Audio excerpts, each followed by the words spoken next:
Ghana form pen crew. Ghana for and pen crew. Unya kasa na se etia. One say we are politicians. Look, let us be politicians. Let us be. Because we will not sit down for the country to go in the wrong direction. We will not.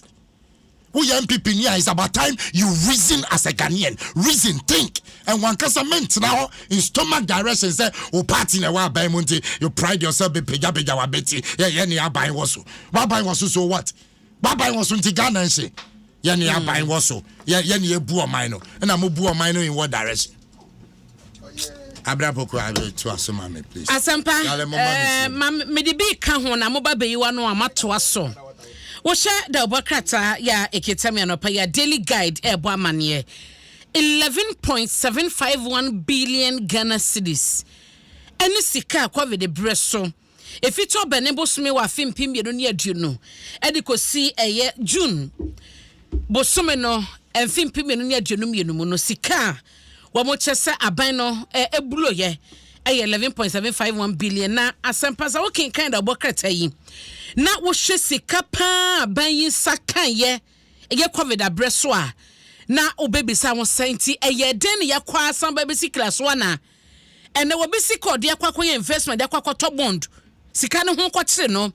ilevia san beto man su nyina no den ye bedru san pempeso yi covid levy nyina ye gusu tua as we speak ayetua Madisca biaso and so much. And to be sika bebrebe we ya ban sakan ye nyina auditor general Johnson Akuam was do at the report we yaba no sika no ewo he you take money everywhere sika no that is it left right center money everywhere ya be back national cathedral so who come there discuss from every sector left right why. But yet you are refusing to see, say, where you are taking the country. Papa keke, ken kwa. And we know, and banamemua, and I wait here, yet is the come there. And said, they say, the Biania say, where is the money? I teswa. Nipa no teso. I'm sorry. Because Ghanaians, we want to see. Abrapoko, sorry, I'm saying, when I be out teso. So the out teso, and a young kra. Sorry, me a wasikano. Omo teso na asempa show. Daily Guide Bama yes World Bank Group no edisika $430 million and na ebre Ghana ban na sasika no mo hunu sasika ne babedru ye no a total of $328 million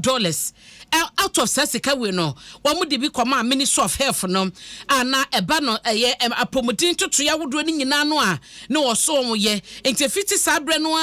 kokosi June 2022 no ende de ka sasem we na eno no mo cheso mo de bi toto nuro wamu de bi consultancy fee eno achi so no materials nyoma ndo ne de wo wura ya sabia ede esiesie se de be ya yade no entene hu nyina no sasika ne bi omo de ye eno na nchen so mo san so chese IMF rapid credit facility no so no Emma Ghana aban $1 million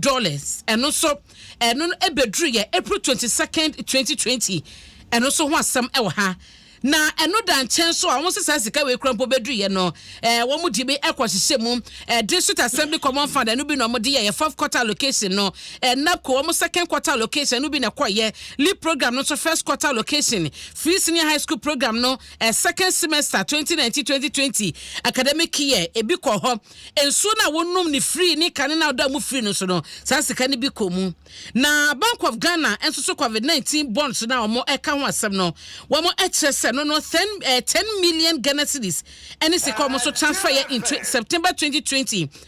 no so amode kwakoma Ghana ban na ADB so edisika wo mo chasena anono esom $69 million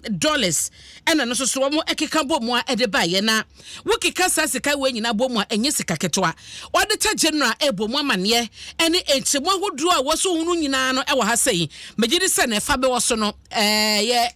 ebeyiwa no medase eno na yede ba na yede abrɛnti no eduru wono ma CJ eni asempa ade bedom wasukopa pa no ma chemu sanse sika na ebedru ye na wasimpanyifo ne auditor general wo mu so mo de report na ba ya kenkan yeguso nso kenkan mu asem omuma ye hunu mu yie na echemu nemra nya sade a etuo bi a ye tuatua live ne sa covid fund ne ade no menyi ne se Ghana for deserve se omoba me tuatua sa sika no sanse eba ne sa no a na ye nipa bonesem na asempa soba da bokrata yi mu a ohun na mede ekọ da bokrata ne fatusu nsia wo mu chese ajapade bebre nu a ena asai ewo Krobia Asante Technical and Vocational School no ewo Asante Mantemu na amane ne kire se a school from my way wo mu se man na do so pa na wo mu ebuofu sans wo mu senior sibi wo mu wie school na anie no enso so mo kwatwe no National Board for Professional and Technical Examination NATES no and wo mu chese modern bo a wo mu seniors ne boy no ankoye dodo na afelinta school for na dwala yo buofu na anie nra no pa wo mu bufu ye ka bo mu sese nyo mama yesika asomako nsia eno mo se na emu enan school ne dia na emu mienu aye a teacher for ne bi so dia na ye kase no school no chese o makulusi ama safo nyina kwakotena fie kosi se wo behunu se asumdwaba na entotwe bi a woso mototo se bia ensema wo mo eka nyina no behwe ho asem na cheche ni ba ko no ene da bokrata kasa ye kire se besie ne krompo no resource krompo so dwom kwatwe resource ne kra maye ene ho certificate medu ye ntu no de ekoso no wo mo ano age wo mo nsem wo mo ni babia free ene babia ekokosi na Asante Regional Security Council no na echeso matoto ne ma hwehwe bibia na sese no wo mo chese school mu honom no wo mo nye service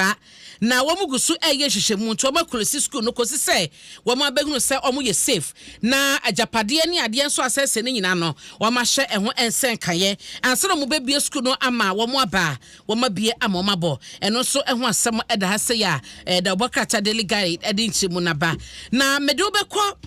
ye daily graphic da bokrata yi mu na ya hye ensem bia eda ha na womo chese ne no debt exchange program no attorney general na ebo minister of finance na baso se no se den kita de kwakodru no mu nyina ase hwese womo ne omanfo bekasa mo wate ase yie na so mo begye tuma na so mo nyinto mo nyina no ho sam no ani ada ho yie se aye ekura wa ye nimu no wo se no ebeboa na one day oguso kase extensive engagement no ebeboa yie pa amante ase ye dwuma sansa wotu fa bibi enkose obi kon ewo bra nipa no enye ntumu ensemo nyina beto dwa bra ne daily graphic ekodi nkomo ene 101 ba mo chese exclusive interview ena sa amanebo we ebaye na yiradame abasobo de bo minister of finance no eye enkitahodi a wo mo esimo kena no eno ena woka ho asem na national de to Ghana fo nyina nim se de akwakodro no emu aye dendie na so se ehia se omanfo nyina no begye tum